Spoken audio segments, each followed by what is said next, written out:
Good morning and welcome to Face the Nation. I'm John Dickerson. We sat down with Donald Trump at his home in Palm Beach shortly before the polls closed last night. Mr. Trump, you're bringing a lot of new people into the Republican Party, but some people are saying they want to leave the Republican Party too. What's your message to those who want to leave? Is it good riddance? Well, I think they shouldn't leave, and I think they should get together, and I think everybody should be unified. And frankly, we're building up numbers that are incredible within the Republican Party. You've been seeing whether it's South Carolina or New Hampshire. I mean, the numbers are astronomical, and I don't think they've ever seen anything like this, actually. And by the way, the Democrats are losing. The Democrats are going down 35–40%, and we're going up 50%, a couple of states over 100%. What do you make of the effort to try and take the nomination away from you, maybe even by going to the convention? Well, I'm very surprised by it, and I'm very surprised to hear about a third party, because I'm going to appoint conservative judges, and a third party would mean that Hillary would win or whoever is going to be running.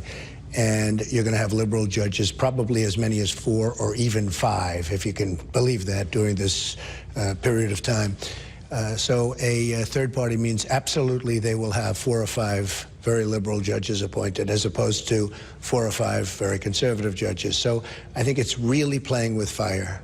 They say they can't be in a party with you as the head of it. Well, I don't understand that. I mean, I get along with people. I'm a unifier. I'm very much a unifier, and maybe people don't see that, but they will see that. And my relationship to people has been great over the years. But again, I'm new to politics. I've been doing this now for 7 months. I think I've done a very good job in 7 months, but we have a tremendous number of people coming in and a tremendous number of people showing up to vote. The lines in all of these states that I've won have been, record-setting. Let me ask you about Unifier. In this very room, your big night on Super Tuesday, you said about Paul Ryan that you'd hope to get along with him, but if you didn't, quote, he's going to have to pay a big price. You also said about John McCain, he has to be very careful. How can you be a unifier when you're saying those kind of things about 2 Republican leaders? Well, with Paul Ryan, I think he would pay a big price, because I think you'd really have a split party. I think you'd have a very split party, and he's done a good job on unifying. I may be more conservative than him. I certainly am stronger on the border than him, but he's done a very good job. I was very much in favor of Paul Ryan, because I think he very much is a unifier. I mean, he was sort of chosen for that reason, I think. A lot of people read that as a threat. No, not a threat. Not a threat. It's not a threat. Let me ask you about your position on torture. When you and I talked last week, you said that General Hayden was wrong when he said that the military wouldn't follow you on the question of waterboarding and on the killing of terrorist families. In the debate, you said, if I say do it, they're going to do it. You were talking about the military. Then on Friday, you said, I will not order our military to violate those laws. Well, you never asked me about violating laws, in all fairness. You weren't talking about violating laws. I would say this, look, we have an enemy in the Middle East that's chopping off heads and drowning people in massive steel cages, okay? We have an enemy that doesn't play by the laws. You could say laws, and they're laughing. They're laughing at us right now. I would like to strengthen the laws so that we can better compete. It's very tough to beat enemies that don't have any restrictions, all right? We have these massive restrictions. Now, I will always abide by the law, but I would like to have the law expanded. I would like to make... Well, I happen to think that when you're fighting an enemy that chops off heads, I happen to think that we should use something that's stronger than we have right now. Right now, basically, waterboarding is essentially not allowed, as I understand it. And you'd like it to be if you could expand I would certainly like it to be at a minimum, to allow that. Why do you think we don't have those? Why do you think we don't have waterboarding? Because I think we're weak. I think we become very weak and ineffective. I think that's why we're not beating ISIS. It's that mentality. But you think people got rid of the law to be weak? No, I think that we are weak. I think we're weak. We cannot beat ISIS. We should beat ISIS very quickly. General Patton would have had ISIS down in about 3 days. General Douglas MacArthur. We are playing by a different set of rules. We are, let me just put it differently. When the ISIS people chop off the heads and they then go back to their homes and they talk, and they hear we're talking about waterboarding like it's the worst thing in the world, and they've just drowned 100 people and chopped off 50 heads, they must think we are a little bit on the weak side. The reason that the waterboarding was a number of reasons, but one of them was because the worry was that if America does that, then our soldiers, American hostages, will be treated even worse. That's the argument. What do you think about that? They're doing that anyway. They're killing our soldiers when they capture them. I mean, they're doing that anyway.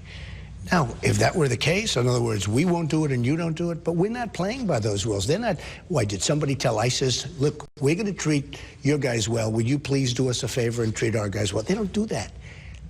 We're not playing by, we are playing by rules, but they have no rules. It's very hard to win when that's the case. Isn't that what separates us from the savages? No, I don't think so. No, we have to beat the savages. And therefore throw all rules out? We have to beat the savages. By being savages? No, well, look, you have to play the game the way they're playing the game.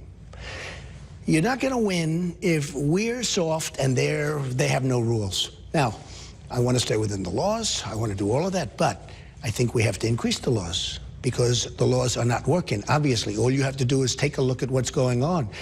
And they're getting worse. They're chopping, and we're worrying about waterboarding. I just think I think our priorities are mixed up.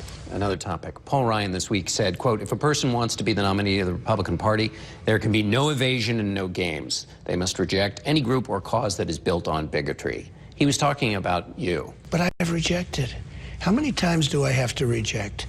I've rejected David Duke. I've rejected the KKK, the Ku Klux Klan. From the time I'm 5 years old, I rejected them. I put it on Twitter last week. How many times? You know, it's an amazing thing with Twitter. I have 6 million, more than 6 million, and I have another 6 million with Facebook. I have like 13 or almost 14 million with Instagram. When I put out a minor message, everybody picks it up. Donald Trump just tweeted something very unimportant. Let me just explain. When I put out that I reject KKK and David Duke, nobody picks it up. You know why they're not? Because they don't want to pick it up. They pick it up. You pick it up. Everyone else picks it up. You saw simultaneously, practically at the same time. They don't want to pick it up. Now, I have been asked this question so many times. I have rejected it so many times. In fact... What did you think about Ryan saying that, though? That's, I guess, my question. I don't know. Well, don't forget, he's getting a lot of his information from you guys. So when I tweet about a rejection, almost right after that show ended, because maybe I wasn't clear or something. I mean, how many times do I have to say it? Don't forget, I told CNN when Chris Christie endorsed me, a very good endorsement, and one of the questions, that question was asked, and I rejected it there. That news conference was like a day before.